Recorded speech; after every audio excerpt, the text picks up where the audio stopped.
In 2003, McLaren started an ill-fated journey to revive their championship ambitions and overhaul Ferrari. This is the story of the MP4-18. In 2001, McLaren's competitiveness would slide from being championship rivals to being chased by Williams BMW in the Constructors' Championship and Rubens Barrichello in the Drivers' Championship.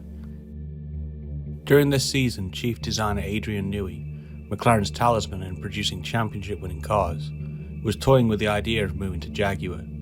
He ultimately decided against this and stayed at McLaren. Ron kept me, but he didn't like it. I suspect he didn't like the fact that one of his employees had become close to being indispensable and had, in his eyes, held him to ransom. Unbeknown to me, he charged Martin with ensuring that this could never happen again. Martin Whitmarsh, the operations director of McLaren, used knowledge from his time in British aerospace to introduce a matrix system, allowing projects to have multiple leaders instead of a single figurehead. Newey described this system as an unnecessarily complex and wretchedly unworkable system of department heads and performance creators.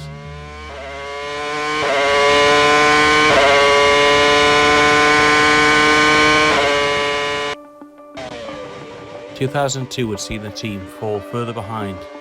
McLaren would fall behind Williams and Ferrari at the season's end. Something needed to be done to get them back on track. In 2003, McLaren decided to run an upgraded 2002 car called the MP4-17D, with the hope to bring the new car, the MP4-18, later in the season. We know that it won't be good enough just to improve on the MP4-17D. What we are looking for on the MP4-18 is a quantum leap in performance. Nothing else will do. Ferrari too is working along a similar path, running last year's F2002 for the beginning of the year before turning to their new car, the F2003 GA, early in the season. They were ahead of McLaren in that particular development race as they'd already been testing their car, and according to a team column in F1 magazine, initial feedback from the new car indicates a very big step forward in terms of competitiveness. There was a lot of buzz surrounding the new design of the McLaren that even Michael Schumacher said, "I'm worried about the pace of the McLarens. They have looked fast in testing with their hybrid car, and I hear their new car is very radical. I think they might be the nearest competition for us this year." Are those eyes smiling? I wouldn't be at all surprised if they are, because David Coulthard from Twynham in Scotland wins the Australian Grand Prix. Kimi Raikkonen, 23 years old, wins his first Grand Prix for McLaren. McLaren would take victories in the first two races, and by Imola were 19 points clear of Ferrari. However, the tide was about to turn. The lights will go on. When they go off, we'll be racing in Spain.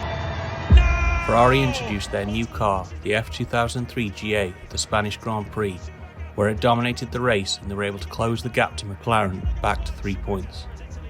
With Ferrari unleashing their new car on time and getting both performance and reliability from it, the pressure was starting to mount for McLaren. We have to have the new car out as soon as possible.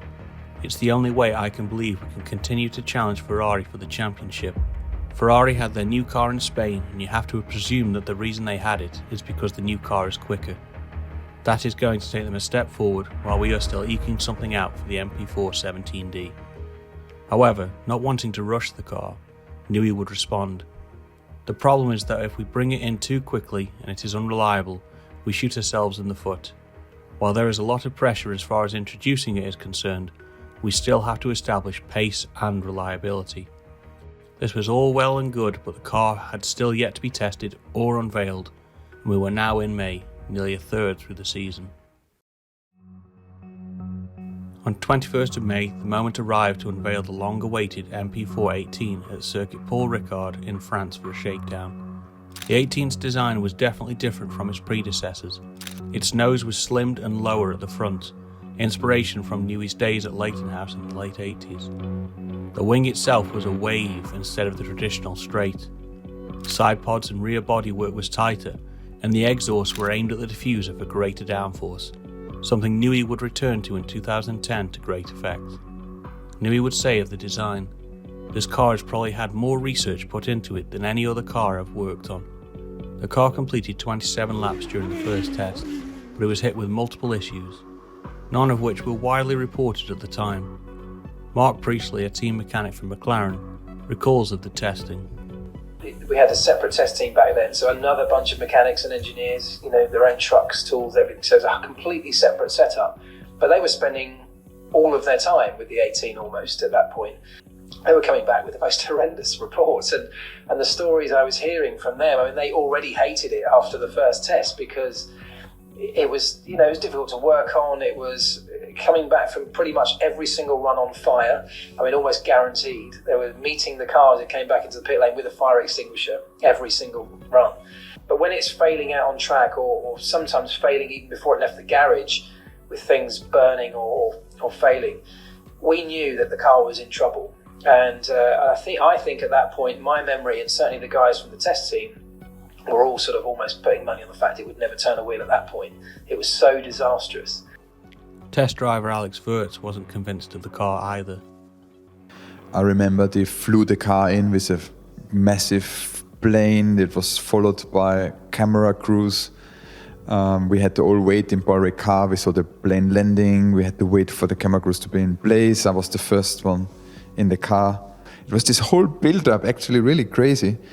And when I drove out and the first few laps, it's like, to be honest and fair, I don't feel the lap time here, So did you feel that immediately? Yeah, very quickly, So then you don't want to let that whole process and this whole hype go down. So I pushed like never in my life before, really, for a test day, to just be half a tenth faster than my good friend, dear friend Pedro de la Rosa in the standard McLaren car, the 17. And it was, hey guys, I'm not so sure about that car.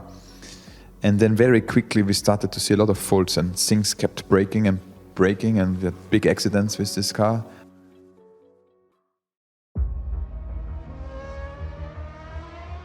The next test was conducted with drivers Kimi Räikkönen and David Coulthard joining Alex Wurz. Revisions had been made to the rear of the car to allow the exhaust through the top of the bodywork instead of the floor in an attempt to curb temperatures. During this test, Räikkönen crashed on the last corner. As the test was conducted behind closed doors, there's little known about the crash, and the team put it down to driver error. Mark Priestley recalled the incident. Kimi doesn't take well to having something that wasn't his fault blamed on him, and I can tell you inside he was very angry at that. And I'm pretty sure I remember that it was the only time he ever drove the car, because I think he point blank refused to get in it after that. Not just because it was a terrible car, but because McLaren had shifted blame towards him when he was adamant it wasn't his fault. In Jerez, Wurz suffered another crash testing the car. We went to Jerez with the 18, and at turn 4 the floor collapsed, and I had a massive impact with the engine ending up by the side of me. No one was really sure what had happened, but you could see on the asphalt there were marks from the floor, and then you had me spinning. The team put out a statement again hinting at driver error. Initial feedback suggests that the accident was not due to mechanical failure. The MP4-18 that Alexander was driving has been severely damaged.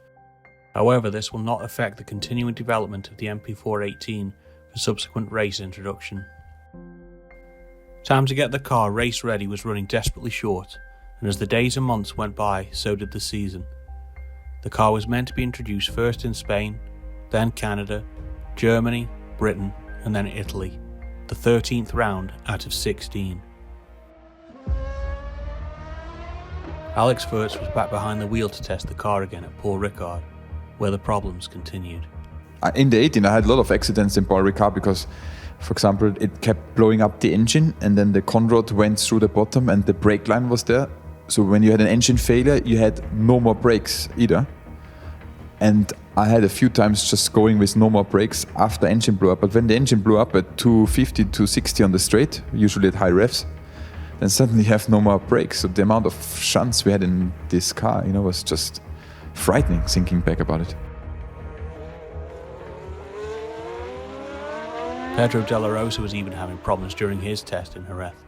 My last lap on the MP4-18 was at Jerez, turn 8, and I was on the gravel because the car, I was flat out at 250 kph, and the engine just ceased from nothing, and the anti-stall didn't even kick in. So I was, that was the last one, but there were many others. During another test of the 18, Wurz crashed heavily. He said about the incident, No race driver wanted to test it anymore. And it came to one point, my only time in my racing career, where I refused to drive a car, and that was the last lap of that 18 car. At Bridge Corner, the rear suspension collapsed. I had a big impact and the car was in two pieces again. I walked by to the garage, took my mobile phone, called the team boss and said, I'm sorry, I don't want to drive this car anymore. That was the last lap the MP4-18 ever drove.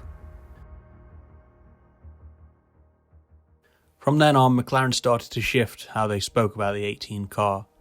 In a team column for F1 magazine, McLaren said, We are facing a dilemma of choice. The current MP4-17D has proved so consistently competitive and owes so little in terms of componentry to last year's car that we could have labelled it the MP4-18 with considerable justification.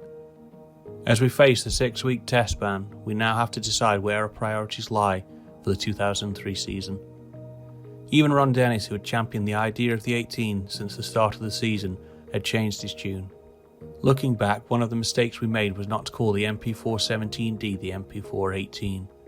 People talk about it being an old car, but it has different wings, bodywork, gearbox, front suspension and rear suspension to last year's car. Back at the wind tunnel, Adrian Newey and Peter Prodromou had come to understand their aerodynamically unstable car.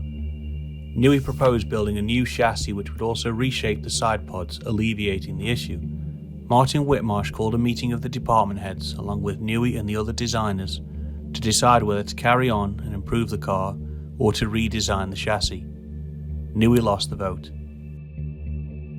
It was a rigged result that Martin knew would go against me. I have to admit I totally lost it, called Martin all the names under the sun and stormed out. Not necessarily my proudest moment. Not only did I feel strongly it was the wrong decision, but also my opinion had been squashed by a committee. Effectively, I was no longer technical director. The team were going to carry on trying to improve what they had. At the end of the season, Raikkonen missed out on the Drivers' Championship by 2 points, and McLaren finished third behind Williams and Ferrari. In late October, McLaren announced they would be testing their car for 2004, the MP4-19, in November. Ron Dennis said, When you see it, you will see that the MP4-18 is its mother. Coulthard commented on its appearance. Many parts of the car have been completely redesigned, and there are also some carryovers from the MP4-18 to the MP4-19. Newey countered this perspective that it was a new car in his book. We started the 2004 season with the MP4-19A, in fact the 18 with a different badge, which was a thoroughly uncompetitive and badly handling car that performed poorly at the start of the 2004 season. The MP4-19 struggled for the first half of the season, and it wasn't until Belgium when Ron Dennis finally allowed Newey to make the changes he proposed back in 2003 and redesign the chassis. We went from being uncompetitive to winning that race first time out. Quite a turnaround. It was such a shame. We could have had a decent season if only we'd produced that car in the first place.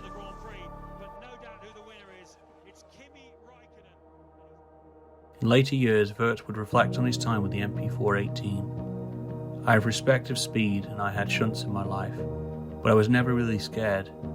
But the 18 I was scared, because things just kept breaking and you had big shunts. Mark Priestley said in his book, the MP4-18 turned out to be, without doubt, the worst racing car I've ever worked with, and I was fortunate to only go on one test with it. The poor test team spent a dismal few months wrestling with it, trying to tame it, hone it and polish what was fast becoming known as a turd on wheels. So was this car a failure? Yes and no. The car might not have raced, but a lot of the features went on to future McLaren cars, as well as when Newey went to Red Bull, finally getting the blown exhaust to work, a key feature that won them the Constructors' Championship. McLaren were going through a tough, desperate time, and the push and pull between Ron Dennis, Martin Whitmarsh and Adrian Newey was a bad environment to experiment in. The car was unsafe, with many of the accidents only being commented on years later. Newey took risks to catch up to Ferrari, and some of those were too far technically. But had he been allowed to change the chassis earlier, it might have changed the course of the following seasons. See you on the next lap.